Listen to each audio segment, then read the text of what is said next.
অনেকে বলেন জুলাই কি পরাজিত হয়েছে? কোনো লড়াই পরাজিত হয় না। বাংলাদেশে আরেকটা লড়াই আসছে, কিভাবে আসবে জানি না, কবে আসবে জানি না, কিন্তু আসবে। এবং সেইটা আগের চেয়ে বেশি ভায়োলেন্ট হবে, সহিংস হবে। কেন কইতেছি কারণ ব্যাখ্যা করি। অনেকে কয় আমি নাকি বাংলাদেশটারে অশান্ত করে রাখিছি, এটা শুনে হাসুম না কান্দুম বুঝবার পারি না। এই মালগুলার ভাব এমন, আমি চুপ কইরা থাকলে, ফেসবুকে না লিখলে বাংলাদেশ শান্তিতে থাকলে হইনি। আমার যদি এতই হ্যাডম থাকে, ক্ষমতা থাকে, তাহলে তো পুরা বাংলাদেশের মন্ত্রিসভার আমার বাড়ির সামনে এসে আমার পাও ধরে বসে থাকা উচিত।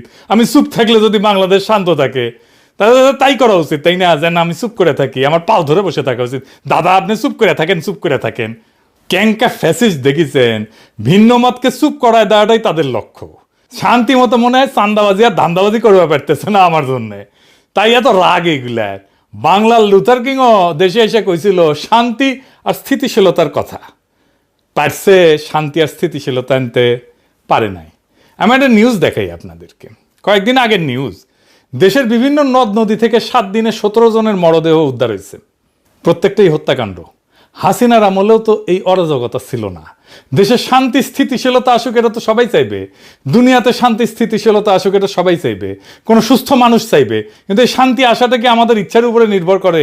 সেটা তো করে না। দেশে যে সহসাই শান্তি স্থিতিশীলতা আসবে না, এটা তো আমি অনেক আগে থেকেই বলে আসতেছি। এই বিষয়টা বুঝলো না ছাত্ররা, বুঝলো না প্রফেসর ইউনূস, বুঝলো না বিএনপি, বুঝলো না বাঙ্গু সুশীলেরা আর কিছু জাউরারা। বাংলাদেশে আসলে আসল দ্বন্দ্বটা কি, এটা না বুঝলে আপনি বুঝবেন না বাংলাদেশ কেন শান্ত হবে না। বাংলাদেশের রাজনীতিতে আসল দ্বন্দ্ব বা ঝগড়াটা কিন্তু আওয়ামী লীগ বনাম বিএনপি না, জামাত বনাম বিএনপি না, আওয়ামী লীগ বনাম এনসিপি না, ধর্ম বনাম সেকুলারিজম না, কোনোটাই না। আসল ঝগড়াটা হইতেছে একদিকে বাংলাদেশের 800 বছরের মুসলমানদের নিজস্ব রাজনৈতিক আকাঙ্ক্ষা, অন্যদিকে মুক্তিযুদ্ধের চেতনা নামে একটা প্যাকেজ, যেটার পিছনে আছে আসলে ভারতীয় আধিপত্যবাদের প্রজেক্ট, যার লক্ষ্যই হইতেছে এই ভূখণ্ডের মানুষকে পরাধীন, শক্তিহীন করে রাখা। তারা বাংলাদেশকে কাটাতারে ঘিরে রাখবে, পানি আটকায় দিবে নদীর, সীমান্তে মানুষ মারবে পাখির মতো, সীমান্তের নদীতে কুমির আর সাপ ছাড়বে, যেন বাংলাদেশের মানুষ পার হইতে না পারে। কি ভয়ানক কথা! দুনিয়াতে কোথাও এটা নাই, এরা এতে করবে। ইন্ডিয়ান বর্ডারে বাংলাদেশের মানুষকে উই পোকা বলবে, কিন্তু বাংলাদেশে বাজার ছাইয়া ফেলবে তার পণ্যে। তার বাংলাদেশে বন্দর লাগবে, ট্রানজিট লাগবে। তুমি যারা পছন্দ করো না, নিরন্তর অপমান করো, মর্যাদা দাও না, তার ভূখণ্ড তোমার লাগবে। তো তোমার তো একটাই রাস্তা আছে, যে এটা অনুগত জনসমর্থনহীন সরকার রাখা। এটাই হাসিনা। সেই জন্যই ভারতীয় আধিপত্যবাদের সাথে দ্বন্দ্বটা হাসিনা আমলেই চূড়ান্ত রূপ নিল। জার্মান আইন তত্ত্ববিদ কার্ল স্মিথ উনি বলছিলেন, রাজনীতির আসল প্রশ্ন একটা, বন্ধুকে আর শত্রুকে। যেই দিন একটা সমাজ এই প্রশ্নটা সঠিক উত্তর দিতে পারে, সেই দিন সে রাজনৈতিকভাবে জন্ম নেয়। বাংলাদেশের এই প্রশ্নের উত্তর 15 বছর ধরে স্পষ্ট হয়েছে। আওয়ামী লীগ ছিল এই প্রজেক্টের পলিটিক্যাল ভেহিকল, ভারতের পলিটিক্যাল এজেন্ট। 2024-এর জুলাই আগস্টে দ্বন্দ্ব নিয়ে লড়াই হইল। হাসিনা পলাইল ঠিকই, কিন্তু দ্বন্দ্ব মিটে নাই। কারণ ছাতাটা তো সরে নাই। বিএনপি এসে সেই একই ছাতা মাথায় ধরিছে। মানে যেই কারণে 1400 মানুষ জীবন দিছে, সেটার মীমাংসা এখনো বাকি। এই দ্বন্দ্ব মিটতে হবে, মিটবেও, কিন্তু কিভাবে? এই আলাপে ঢুকতে হইলে আগে একটা অন্য জিনিস বুঝতে হবে। বাংলাদেশের তরুণদের একটা বিশেষ ক্ষমতা আছে। ক্ষমতা আছে। বাংলাদেশের প্রত্যেকটা প্রজন্ম রাষ্ট্রের বিরুদ্ধে দাঁড়ানোর ট্রেনিং পেয়েছে। সে রাষ্ট্রকে, তার কোয়ার্সিভ মেশিনারিকে, তার দমন পীড়নের যন্ত্রকে, এটাকে কনফ্রন্ট করছে, মোকাবেলা করছে। প্রত্যেকবার আগের চাইতে বেশি ভায়োলেন্ট হয়েছে। সেটা সব জেনারেশন করছে। সিকোয়েন্সটা দেখেন। প্রথম ট্রেনিং 1972, ভাষা আন্দোলন। 144 যারা ব্যাঙ্গে রাষ্ট্রের গুলির সামনে দাঁড়াইলো ছাত্ররা, সালাম, রফিক, জব্বার, বরকত গুলি খাইলো, কিন্তু পিছায় নাই। এই অভিজ্ঞতা গেছে পরের প্রজন্মে। এই মেমোরি কোনো বই থেকে ট্রান্সমিট করে নাই, শরীর দেওয়া হয়। লড়াই করা মানুষটা পরের জনকে দেখায় কিভাবে লড়তে হবে। ফরাসি আলজেরিয়ান চিন্তাবিদ ফানো নাম আসল উচ্চারণটা, উনি বলছিলেন, পরাধীন জাতিগোষ্ঠী লড়াইয়ের ভিতর দিয়ে নিজেকে চিনতে শেখে। প্রত্যেকটা মৃত্যু পরের প্রজন্মের পাঠ্য বই হয়ে ওঠে। আমেরিকান সমাজবিজ্ঞানী চার্লস টিলি উনি বলছিলেন একটু অন্যভাবে একই কথা। উনি বলছিলেন যে আন্দোলনের একটা রেপার্তোয়া থাকে, রেপার্তোয়া তৈরি হয়। রেপার্তোয়া কি? মানে লড়াইয়ের কৌশলগুলা এক শরীর থেকে আর এক শরীরে বয়া যায়, ট্রান্সমিট হয় প্রজন্ম থেকে প্রজন্মে। এরপরে আসলো 1969, যাদের বাবা চাচা 52 সেই ছেলেগুলোকে দেখছে, তারা দেখছে কিভাবে গুলির সামনে দাঁড়াইতে হয়, কিভাবে লাশ নিয়ে মিছিল করতে হয়, কিভাবে না পিছাইতে হয়। সেই বাবা চাচাদের ছেলেরা এবার রাস্তায়। আসাদ, মতিউর, 52 ট্রেনিং 69 অ্যাক্টিভেটেড হইল। এইবার শুধু পুলিশ না, আজ তো আর্মি নামছে, প্যারামিলিটারি নামছে, আগের চাইতে ভায়োলেন্ট। উড়ায় দিল তারা আইয়ুব খানকে। এরপরে 71 69 ট্রেন্ড তরুণেরা এইবার অস্ত্র হাতে। যারা 69 পুলিশকে কনফ্রন্ট করছে, প্যারামিলিটারিকে কনফ্রন্ট করছে, তারাই 71 পাকিস্তানি আর্মিকে কনফ্রন্ট করতেছে।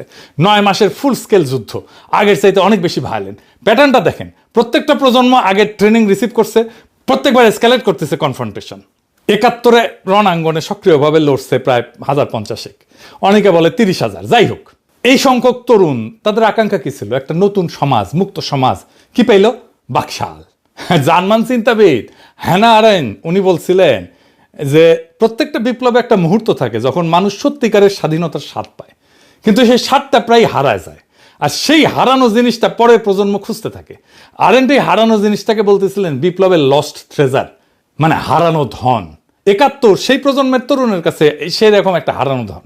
সে যখনই আইডেন্টিফাই করছে যে কে তার হারানো ধন কাইরে নিছে, তারে খাইয়া দিছে সেই তরুণ। ওদের আকাঙ্ক্ষা মেটে নাই, কিন্তু তাদের হাতে তো ট্রেনিংটা ছিল, তারা চুপ থাকে নাই। জাসদ কেন হইল? 15 আগস্ট 75 কেন হইল? 7ই নভেম্বর কেন হইল? জেল হত্যা, জিয়া হত্যা, প্রত্যেকটা ঘটনায় কারা ছিল? রণাঙ্গনের মুক্তিযোদ্ধা, যাদের লড়াইয়ের ট্রেনিং সবচেয়ে সাত। তারাই আবার লড়াই শুরু করছে একজন আরেকজনের বিরুদ্ধে, কারণ তাদের আকাঙ্ক্ষা মেটে নাই। জার্মান চিন্তাবিদ ভাল্টার বেনিয়ামিন উনি বলছিলেন প্রত্যেকটা প্রজন্ম পূর্ববর্তী প্রজন্মের অসমাপ্ত দাবি বহন করে। সেই দাবি যতদিন না মটে ততদিন সে বারবার ফিরে ফিরে আসে। এটা মনে রেখেন, আমরা পরে আবার এখানে আসবো। এরপরে আসলো 90, আমাদের জেনারেশন রাজপথে লড়াই করলো, সে হিরোইক লড়াই। 24-এর মতো না, কিন্তু একটা হিরোইক লড়াই করছে আমাদের জেনারেশন।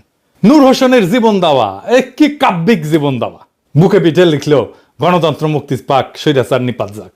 এরপরে আমাদের ট্রেনিং হলো 2013-তে। 28 ফেব্রুয়ারি 2013 মৌলানা সাইদির ফাঁসির রায়ের পরে সারা দেশ রাস্তায় নামলো, সারা দুনিয়াতে নামছিল। শুধু ইসলামপন্থী তরুণেরা না, সারা দেশের সমস্ত মানুষ নামছিল।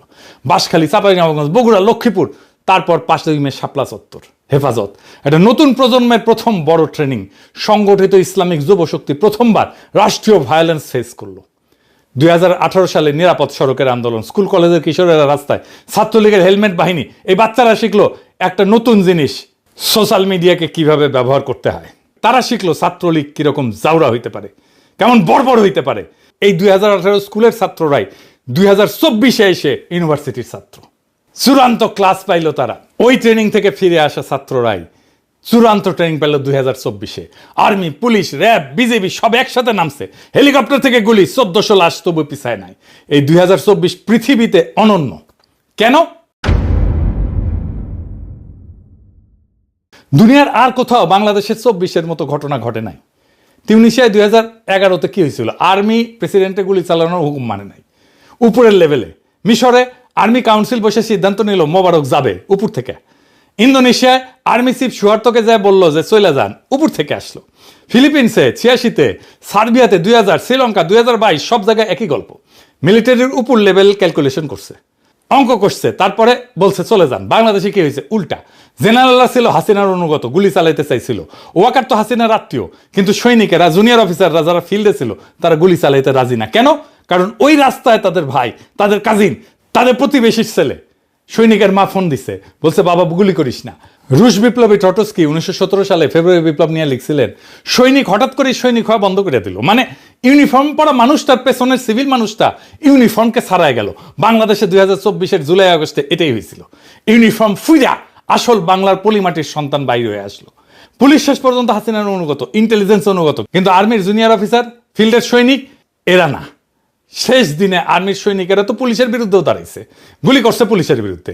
জেনারেলরা যখন বুঝলো সৈনিকেরা আর গুলি চালাবে না, জেনারেলরা বাধ্য হইলো, হাসিনাকে যে বললো আপা পালান, হেলিকপ্টার রেডি। আর একটা প্রমাণ দেখায়, এই বিষয়টা আমি জানি জন্য বলতেছি, যে ফোনদের আলো দিল্লি স্টার, যে ইন্ডিয়ার 2 ফ্ল্যাগশিপ পত্রিকার অফিস আক্রান্ত হইল না, ওখানে আর্মি ছিল, আর্মি ডিফেন্ড করলো না কেন? কারণ সৈনিকেরা ওই পত্রিকা বাঁচাইতে, রক্ত দিতে রাজি না। তারা নিজেরাই আর সেই বয়ান বিশ্বাস করে না। এটা ইতিহাসে বিরল, প্রায় অনন্য। খালি হাত লক্ষ লক্ষ তরুণ হেলিকপ্টারের গুলির নিচে দাঁড়াইছে, পিছায় নাই, জিতছে। একটারে মারি, একটাই যায়, অন্যগুলা যায় না। শুনিছেন না? শুনেন আবার। মরে একটা, আহত হয় একটা, একটাই যায় স্যার, বাকিটি যায় না।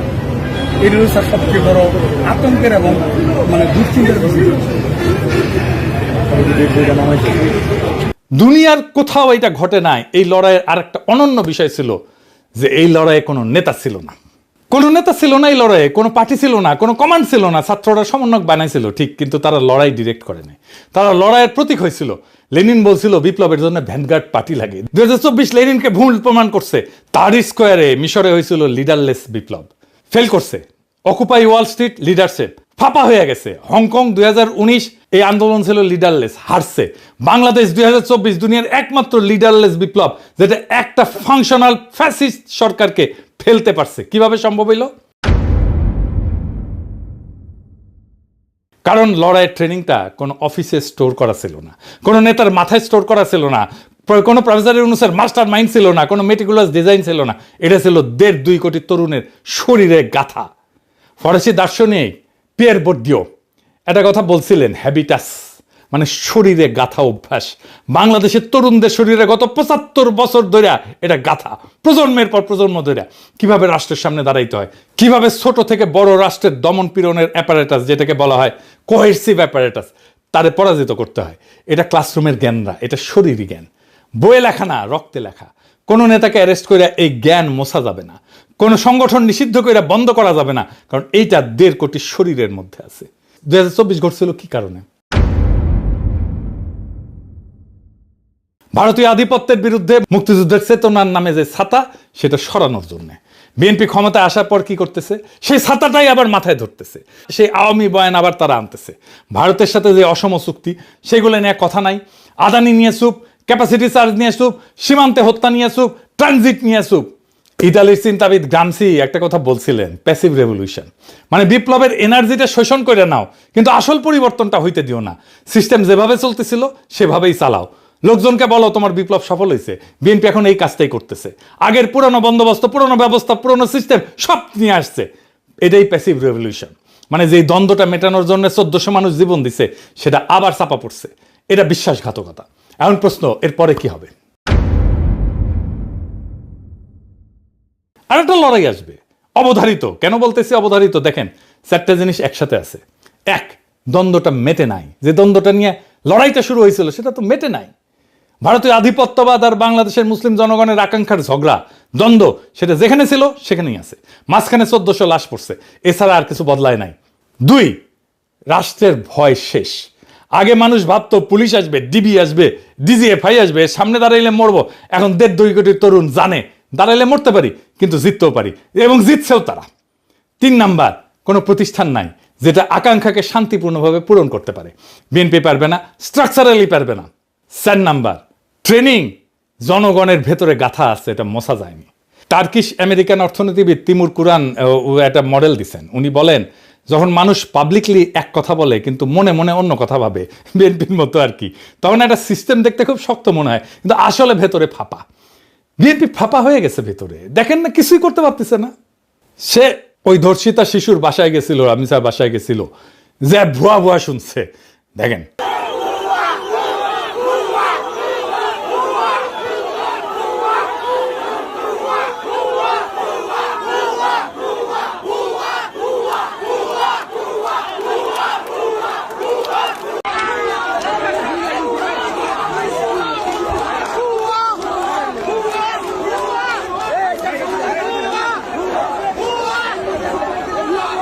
এতগুলো মন্ত্রী, এতগুলো জাদ্রেল মন্ত্রী, আইন মন্ত্রী, স্বরাষ্ট্রমন্ত্রী, ক্রীড়ামন্ত্রী ভুয়া শুনতেছে। তারপরে দেখেন জঙ্গল সলিমপুরে আক্রমণ করছে সন্ত্রাসীরা, র্যাবের ক্যাম্পে বুলডোজার নিয়ে গেছে, দেওয়াল ভেঙে দিছে, মাটি কেটে ফেলছে, রাস্তা কেটে ফেলছে 3 জায়গায়। চিন্তা করেন, মানুষ মানতেছে না, কারণ ভেতরে ভেতরে ফাঁপা। কোনো ছোট ঘটনা ট্রিগার করলে পুরা সিস্টেম তাসের ঘরের মতো পইরা যায়। 1989-এ পূর্ব ইউরোপে এটা ঘটছিল, 2024-এ বাংলাদেশে এটাই ঘটছে। বিএনপি রেজিমও একই জিনিস ঘটবে। আমেরিকান সমাজবিজ্ঞানী মার্ক গ্র্যানোভেটার আর একটা কথা বলছিলেন, প্রত্যেকটা মানুষের একটা থ্রেশহোল্ড আছে, মানে কতজন আগে নামলে সে নামবে। আগে বাংলাদেশের তরুণদের থ্রেশহোল্ড ছিল অনেক উঁচু, অনেক ভয়, অনেক শঙ্কা, অনেক বিপদ। এখন অনেক কম, কারণ তারা একবার নামছে এবং জিতছে। মানে আগে রাস্তায় নামার জন্য যে বিশাল ট্রিগার লাগতো, এখন ছোট ট্রিগারই যথেষ্ট। 2024 কিভাবে শুরু হয়েছিল? চাকরির কোটা, ছোট ইস্যু। হাসিনার একটা বাক্য, রাজাকার, রাজাকারের পোলাপান, পুরা দেশ জ্বলে উঠলো, ছোট ট্রিগার। পরের ট্রিগারটা কি হবে জানি না, কিন্তু এর চেয়ে ছোট হবে। হইতে পারে একজন তরুণের পুলিশের হাতে মৃত্যু, হইতে পারে একটা ভাইরাল ভিডিও, হইতে পারে ভারতের সাথে নতুন চুক্তি, হইতে পারে কোনো মন্ত্রীর একটা বেফাস মন্তব্য। বাংলাদেশ এখন প্রত্যেক দিন 100টা সম্ভাব্য ট্রিগারের মধ্যে দিয়ে হাঁটতেছে। কোনো একটা ক্লিক করবেই, আপনি লিখে রাখতে পারেন। বাংলাদেশের তরুণদের শরীর এখন 3টা জিনিস একসাথে আছে। প্রথম জিনিস, 75 বছরের ট্রেনিং আছে, 52 থেকে 2024 শরীর থেকে শরীরে যেটা ট্রান্সমিটেড হয়েছে, এই কোড মুছা যাবে না। দ্বিতীয় জিনিস, জয়ের স্মৃতি। তারা জানে ফ্যাসিস্টকে নামানো যায়, তারা জানে বর্বর শাসককে নামানো যায়, এই কারণে একবার নামাইছে খালি হাতে। তৃতীয় জিনিস, অসমাপ্ত একটা দাবি, 1400 শহীদের দাবি, যেই দাবিটা বিএনপি চাপা দিতে চাইতেছে। নতুন সংবিধানের দাবি, জুলাই সনদের দাবি, যেটা বিএনপি চাপা দিতে চাইতেছে, প্রতারণা করতেছে। এই তিনটা একসাথে থাকলে সেই সমাজের শান্তি থাকে না। বেনিয়ামিন বলছিলেন, অসমাপ্ত প্রত্যেকটা প্রজন্মের দাবি পরের প্রজন্মের ঘাড়ে চাপে, ঘাড় ফাঁকা হয় না যতদিন না দাবিটা মেটে। বিএনপি যে ছাতাটা ধরছে সেইটা আজকে ধরতে পারতেছে, কাল পারবে না, পরশু পারবে না, কারণ ছাতার নিচের মাটি বদলাই গেছে, মানুষ বদলাই গেছে, ভয় বদলাই গেছে, মানুষের বিপদের ধারণা বদলাই গেছে। 2024-এর পরে বাংলাদেশ যে বদলাই গেছে, এটা কোনো একক মানুষের পক্ষে, কোনো একক দলের পক্ষে, এমনকি সব রাজনৈতিক দল এক হইলেও বাংলাদেশকে সামাল দেওয়া যাবে না। সেজন্য জাতীয় সরকার চাইছিলাম আমরা, সব রাজনৈতিক দল শুধু না, সিভিল সোসাইটি থেকে প্রফেসর ইউনূসের মতো লোক নিয়ে একটা ব্যাপক ঐক্য করে ভেরি পপুলার সরকার হইলে সামাল দিতে পারত। তাদের কাজ হবে 5টা জিনিস ডেলিভার করা: নতুন সংবিধান, ভারতের আধিপত্যের অবসান, ইতিহাসের লিগেসি ঠিক করা, লুটপাট আর দুর্নীতির বিচার, হাসিনার বিচার, অর্থনীতির পুনর্গঠন। বিএনপি ফেল করবে আর পরে ট্রিগারের অপেক্ষা করবে। সেই ট্রিগার আসবে, ছোট হবে, যেমন ছোট ছিল কোটা সংস্কার আন্দোলনের ট্রিগার। আজকালকার তরুণেরা কাউরে মানে না, শুধু নিজেকে মানে। সেই জন্যই এইটা বড় বিপদ। এবং সেই দিন যেদিন এই সংঘাত আবার শুরু হবে, আবার বিস্ফোরণ হবে, আবার বারুদ জ্বলা উঠবে, সেদিন বিএনপি যে অবস্থায় থাকবে, হাসিনা 5ই আগস্ট সে অবস্থায় ছিল। পার্থক্য একটাই, হাসিনা পলাইতে পারছিল কারণ আর্মি দ্বারা বের হইতে দিছিল। পরের বার যিনি থাকবেন তার জন্য সেই দরজা বন্ধ থাকতে পারে। দ্বন্দ্বটা মিটবে হয় ভেতর থেকে শান্তিতে, নয় বাইরে থেকে আর একটা রক্তাক্ত সংঘাতের মধ্যে দিয়া। আমার মনে হয় না বাংলাদেশের তরুণরা বেশি দিন অপেক্ষা করবে। তাই আমরা একটা আখেরি লড়াইয়ের দিকে যাইতেছি। সেই লড়াই সম্ভবত খুব দূরে না, খুব কাছে, এবং জনতা প্রস্তুতি নিতেছে, তার বিভিন্ন চিহ্ন চারিদিকে প্রকাশিত হইতেছে। খেয়াল রাখেন, সামনে দিন আসবে, শেষ লড়াইয়ের দিন, আখেরি লড়াইয়ের দিন। সেই লড়াইয়ে জিততে হবে, অসমাপ্ত কাজ সমাপ্ত করতে হবে। ইনকিলাব জিন্দাবাদ।